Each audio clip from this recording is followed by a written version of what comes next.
Hello, welcome to my review of Sula by Toni Morrison. What I think is truly exceptional about Toni Morrison's writing is that she doesn't make it easy for you. She doesn't tell you who is clearly right, who is clearly wrong.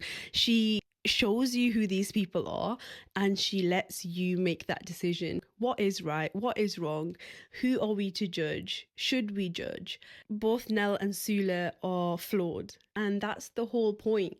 That's who we are as humans. We're flawed. This book explores so many different themes, so many different aspects of life, of the human condition, of betrayal, of grief. Oh, there was one scene. I have never read a more fitting narrative of grief and mourning than I have in this book. And it absolutely shook me to my core. Nell talks about how she considers people's way of grieving as unbecoming behavior. However, when she goes through grief herself, she now sees that behavior as fitting.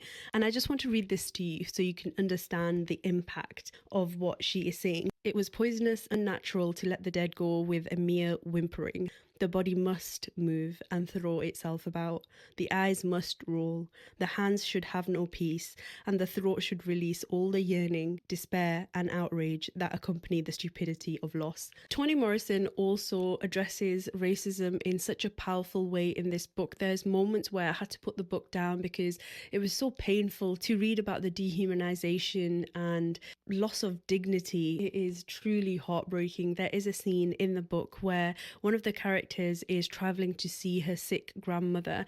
She is on a segregated train and she asks where the coloureds' toilets are, and she is directed to a field by the side of the tracks. When she goes to relieve herself, the guards are actually watching, and I just felt the pain, the humiliation in the bones of my body. I absolutely hated it. Toni Morrison doesn't shy away from pointing out difficult things in this book, and not only does she raise difficult topics, but she gets the characters to challenge these views and opinions and positions that people hold. For example, there's a moment in the book where Nell and Sula's friendship gets sealed through a shared experience which is considered to be wrong. And towards the end of the book, there's a conversation between Sula and Nell, and Sula puts up a mirror to Nell and says, what if it's you who is wrong? What if it's you? And I wrote a note on that point. Self-perception is most probably inflated. How do we know who is good versus who is bad?